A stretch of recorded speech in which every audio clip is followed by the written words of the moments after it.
Basically এই 10 নম্বরটা এটা সত্যি কথা, যারা টেন্টেড ক্যান্ডিডেট তাদের সুবিধার্থে করা হয়। আমি বলবো জেনুইনদের সুবিধার্থেও করা হয়। এটা রাজ্য সরকারের ইন্টেনশনেই রাজ্য সরকার করেছে যাতে টেন্টেড ক্যান্ডিডেটরা কিছু সুবিধা পায়। এটা আমি মনে করি। টেন্টেড সবাই পাস করবে, জেনুইনরা পাস করতেও পারে, জেনুইনরা পাস নাও করতে পারে। সুপ্রিম কোর্টের চাপে 4-5 হাজার টেন্টেড ওরা বাদ দিয়েছে। গ্রুপ সি, গ্রুপ ডি, 9, 10, 11, 12, ওটা মিনিমাম 10,000 হবে। আরো 5-7 হাজার যে টেন্টেড এই জেনুইনদের মধ্যে ঢুকে আছে, এরা ঠিক পাস করবে। Sovereign, socialistic, secular, Democratic, Republic, এই শব্দগুলোর মানে কি? এটা তো আপনাদের মুখ্যমন্ত্রীকে প্রশ্ন করা উচিত। তো সংবিধান নিয়ে হাঁটছে, কিছু বোঝে সংবিধান? ঠিক ভুল তো পরে আসবে। সংবিধান নিয়ে কটা আর্টিকেল আছে সংবিধানে সেটা মুখ্যমন্ত্রী জানে। দাদা, এসএসসির যে পরীক্ষা হলো আমরা দেখতে পেলাম সামনেই ফল প্রকাশ, সে অতিরিক্ত 10 নম্বর, সেটা কেন শুধুমাত্র যারা পুরনো অভিজ্ঞতার জন্য দেওয়া হচ্ছে? প্রশ্ন তুলছেন বিচারপতি অমৃতা সিনহা, কি বলবেন? দেখুন, আইনে তো নতুন একটা রুল তৈরি করেছে। বেসিক্যালি এই 10 নম্বরটা এটা সত্যি কথা, যারা টেন্টেড ক্যান্ডিডেট তাদের সুবিধার্থে করা হয়েছে। আমি বলবো জেনুইনদের সুবিধার্থেও করা হয়। এটা রাজ্য সরকারের ইন্টেনশনেই রাজ্য সরকার করেছে যাতে টেন্টেড ক্যান্ডিডেটরা কিছু সুবিধা পায়। এটা আমি মনে করি। মানে মুখ্যমন্ত্রী আবারও বাঁচাচ্ছেন তাদের? মুখ্যমন্ত্রী অবশ্যই বাঁচাচ্ছেন তাদের। তারা নতুন যারা ক্যান্ডিডেট তাদেরকে পুরনোদের সাথে বসতে বললো কেন? 16 প্রসেস 25 প্রসেস তো আলাদা করতে পারত। 2016 আর 2025 দুটো আলাদা প্রসেস করতে পারত। একটা প্রসেসের মধ্যে করাটা তো উচিত হয়নি। এটাই হলো সব থেকে বড় দুর্নীতির একটা চিন্তা তিনি মাথার মধ্যে করে রেখেছেন। 16 আলাদা দিত। 16 যারা চাকরি পেয়েছে, পায়নি, পার্টি তাদের সাথে নতুন ফ্রেশারদের তো ঢোকাতে হতো না। আজকে যেসব শিক্ষকরা যারা আগে চাকরি করছিলেন তারা যদি পাসই না করতে পারে, কি হবে? সবাই পাস করবে তার তো গ্যারান্টি নেই। কিন্তু আপনাকে আমি এটুকু বলে দিতে পারি, টেন্টেড সবাই পাস করবে, জেনুইনরা পাস করতেও পারে, জেনুইনরা পাস নাও করতে পারে। সুপ্রিম কোর্টের চাপে ওই 4-5 হাজার টেন্টেড ওরা বাদ দিয়েছে। গ্রুপ সি, গ্রুপ ডি, 9, 10, 11, 12, ওটা মিনিমাম 10,000 হবে। এই আরো 5-7 হাজার যে টেন্টেড এই জেনুইনদের মধ্যে ঢুকে আছে, এরা ঠিক পাস করে যাবে। কিন্তু কমিশনের থেকে জানানো হয়েছে, মানে কোর্টে একেবারে তারা জানিয়েছেন যে সুপ্রিম কোর্টের নির্দেশ মেনেই কাজ করা হচ্ছে। সেটা তো সুপ্রিম কোর্ট বলবে। এখনো তো প্রচুর মামলা পেন্ডিং, যেটা সুপ্রিম কোর্ট বলার সেটা বলবে। ওনারা তো সবটাই নিয়ম মেনে করেছিলেন। লিস্টটাকে নিয়ম মেনে বার করেননি বলে আটকে রেখেছিলেন। এইসব রাজ্য সরকার বা এসএসসি বা তৃণমূল যদি কোনো বলে যে সুপ্রিম কোর্টের নিয়ম মেনে করছি, দয়া করে সেটা মানুষের সামনে প্রকাশ্যে যত কম বলবেন ততই ভালো। সবাই জানে ওরা নিয়ম মানে না। দাদা, যোগ্য অযোগ্যের তালিকা কিসের ভিত্তিতে আলাদা করা হবে? প্রশ্ন তুলছেন বিচারপতি অমৃতা সিনহা। স্বাভাবিক, তো আগে করা উচিত ছিল, করেনি, তাই এতগুলো মানুষের ভবিষ্যৎ ধ্বংস হয়ে গেছে। কিন্তু কিসের ভিত্তিতে আলাদা হচ্ছে, কি প্রসেসে হচ্ছে? যেটা কালীঘাট বলে দিচ্ছে সেই প্রসেসে হচ্ছে। কালীঘাট যেটা বলে দিচ্ছে সেই প্রসেসে হচ্ছে, এর বাইরে আবার প্রসেস হতে পারেনি। আপনার মনে হয় যে পশ্চিমবাংলায় কোনো প্রসেস আছে? প্রসেস যদি করে করতে হতো তাহলে এত দূর অব্দি জল গড়াতো? দেখুন, কারুরই কিছু যায় আসবে না।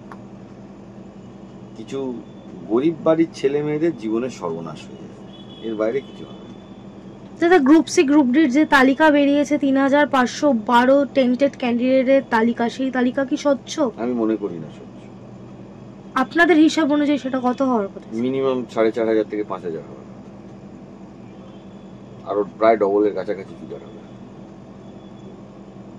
নিয়োগই হয়েছে নোটিফাইড ভ্যাকেন্সির থেকে বেশি। এগুলো চেপে রাখছে যতটা পরিমাণ চেপে রাখা যায়। 10 বছর পর হোক, 15 বছর পর হোক, আবার বেরোবে। গ্রুপ সি, গ্রুপ ডির পরীক্ষাও তো একেবারে সামনেই রয়েছে, নিয়োগ হবে। স্বচ্ছ নিয়োগ হলে ভালো, এটুকু বলতে পারি। আপনারা এই যে একের পর এক মামলা করছেন, বামপন্থী আইনজীবীরা চান না যে রাজ্যের ভবিষ্যৎ হোক? দেখুন, তৃণমূল কোনো কথা বলার পর আপনারাও যে কথা উত্থাপন করছেন, পশ্চিমবাংলার মানুষের কাছে বার্তাটা অন্তত সঠিক যাক, যে মামলা করার জন্য যারা ক্লায়েন্ট বা লিটিগেন্ট তারা আসে, এগুলো একটাও জনস্বার্থ মামলা না। আমাদের কাছে আসে, আমরা করি। আমাদের কাছে না আসলে আমার জায়গা অন্য আইনজীবীর কাছে আসলে সেও করবে। অ্যাটলিস্ট এইটুকু বার্তা তো মানুষের কাছে সত্যি কথাটা যাওয়াটা কাম্য। এটাতে রাজনীতি চড়ানোর তো কোনো মানে হয় না। তৃণমূল কথাটা তোলার পরে আপনারাও কথাটা এখানে এসে তুললেন যে আপনারা মামলা করছেন। মামলা কি আইনজীবীরা করে? কেউ যদি আমাকে আইনজীবী না রাখে, হাইকোর্টে প্রচুর আইনজীবী, ভালো ভালো আইনজীবী আছে, তাদের যদি রাখবে মনে করে। হ্যাঁ, মানুষ অনেক সময় আমাদের কাছে যারা আসছে তারা ভরসা রেখে আসছে, তাদের কিছুটা ভরসা আমরা পূরণ করতে পেরেছি বলে আমাদের কাছে আসছে, সেটা অন্য বিষয়। এটা তো অ্যাডভার্সারিয়াল লিটিগেশন না। তাই জন্য তৃণমূল যারা করে তাদের বিদ্যে বুদ্ধি হয় না। ডক্টরেট লিখে ঘুরে বেড়াতে হয়, আর যে সত্যিকারের ডক্টরেট হয় তাকে লিখতে হয় না, তাকে প্রচার করতে হয় না। তৃণমূল যেটা বলছে সেটাই আপনাদের মনে হচ্ছে আইনজীবীরা মামলা করছে। আমাকে যে মক্কেল, আমাকে ক্লায়েন্ট, যে ক্লায়েন্ট আমাকে মামলা দেবে, আমি কি তার হয়ে কথা বলবো তো? নাকি আমি তৃণমূলের হয়ে কথা বলবো, না ভাইপোর হয়ে কথা বলবো? আমি মামলা পেয়েছি ভাইপোর বিরুদ্ধে মামলা করার জন্য, আমি মামলা পেয়েছি সরকারের বিরুদ্ধে মামলা করার জন্য, তা আমি মামলা করছি। দাদা, রাজ্য জুড়ে যেখানে এসআইআর আবহ চলছে, মুখ্যমন্ত্রী একেবারে কনস্টিটিউশন হাতে নিয়ে রাজপথে হাঁটছেন এসআইআর এর বিরোধিতা করার জন্য। আইনজীবী হিসেবে কি করে দেখছেন কনস্টিটিউশন হাতে নিয়ে তিনি হাঁটছেন? কটা আর্টিকেল আপনারা জিজ্ঞেস করলেন না কেন মুখ্যমন্ত্রীকে? সংবিধান কতবার সংশোধন হয়েছে সেটা একটু জিজ্ঞেস করলেন না কেন? Sovereign, socialistic, secular, Democratic, Republic, এই শব্দগুলোর মানে কি? এটা তো আপনাদের মুখ্যমন্ত্রীকে প্রশ্ন করা উচিত। তো সংবিধান নিয়ে হাঁটছে, কিছু বোঝে সংবিধান? ঠিক ভুল তো পরে আসবে। সংবিধান নিয়ে কটা আর্টিকেল আছে সংবিধানে সেটা মুখ্যমন্ত্রী জানে? Sovereign, socialist, secular, Democratic, Republic, এটা আমাদের প্রিয়াম্বেলে বলেছে। এই শব্দগুলোর মানে, সঠিক মানে মুখ্যমন্ত্রী বলতে পারবে? সংবিধান নিয়ে হাঁটছে, এইটা প্রশ্নটা করা উচিত ছিল। আমি যদি সামনে পেতাম, আমি ওনাকে সোশ্যালিস্ট মানে জিজ্ঞেস করতাম, আমি ওনাকে রিপাবলিক মানে জিজ্ঞেস করতাম, আমি ওনাকে সভারেন মানে জিজ্ঞেস করতাম। আমি বিশ্বাস করি না উনি একটারও উত্তর দিতে পারবেন, যদি না পেছন থেকে কেউ বলে দেয়, বলে দিলেও ভুলটি বলবে। কিন্তু এসআইআর এর বিরোধিতার জন্য সংবিধান হাতে রাস্তায় হাঁটতে হচ্ছে, এমন কি এসআইআর? এত কিসের ভয়? এসআইআর বিরোধীরাই আমি মনে করি সংবিধান বিরোধী। আপনি মানুষের কাছে প্রচার করুন না যে সঠিকভাবে কি করলে সবার ভোটার লিস্টে নামটা উঠে যাবে। আপনি মানুষের কাছে প্রচার করুন না যে যদি কোনো জেনুইন ভোটারের নাম বাদ যায় তাকে কিভাবে সাহায্য করা যায়, আবেদন করে কি করে সাহায্য করা যায়, আইনি পথে কি করে সাহায্য করা যায়। অনেক মানুষের আমি জানি হয়তো এসআইআর এর সমস্যা হতে পারে, কিন্তু তাকে আইনগত দিক থেকে কি কি করা যায় সেইটা তো উনি যদি বলতেন তাহলে বুঝতাম মানুষের উপকার করছেন। এটা রাজনৈতিক গিমিক হচ্ছে না।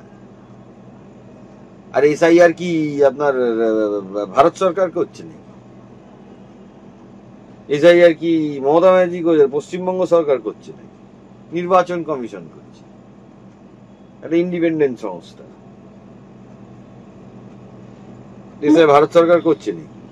মুখ্যমন্ত্রী একেবারে ফেসবুকে একটি পোস্ট করেছেন আজকে। তিনি লিখেছেন যে যতক্ষণ না রাজ্যের সমস্ত জনগণ এলিমিনেশন ফর্ম ফিল আপ করবে ততক্ষণ তিনি ফিল আপ করবেন না। সবার ফিল আপ হয়ে গেলে, সব জনসাধারণের হয়ে গেলে তারপর তিনি ফিল আপ করবেন।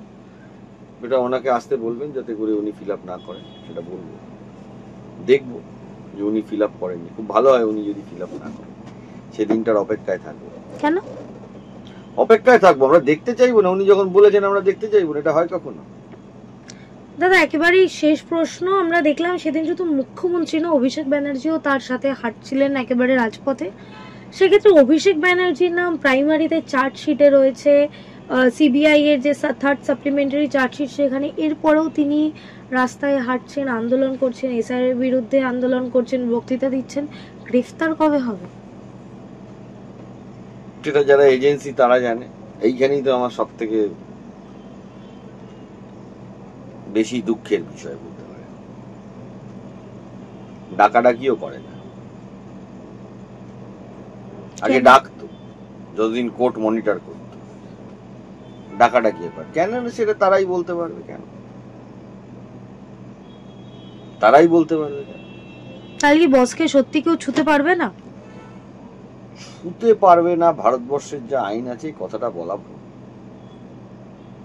আদালতের প্রক্রিয়ার মাধ্যমে গেলে সময় লাগে, ওনার নাম তো বাদ হয়ে যায়, নামটা আছে, কাজ করছে, এইটা হলো বিষয়। নামটা আসছে, নামটা এসেছে, সেটা কে, জনৈক না ঐক্য সেটা কেউ জানে না, কিন্তু নামটা আছে। এখন কাজ করছে না, কাজটাকে করানোর জন্য লড়াই করতে হবে। যদি নিজেরা কাজ করতো তাহলে অনেক তাড়াতাড়ি হতো। আদালত প্রক্রিয়ার মাধ্যমে কাজ করাতে গেলে সময় লাগে, এটা অস্বাভাবিক কিছু না, এটা সত্যি ঘটনা।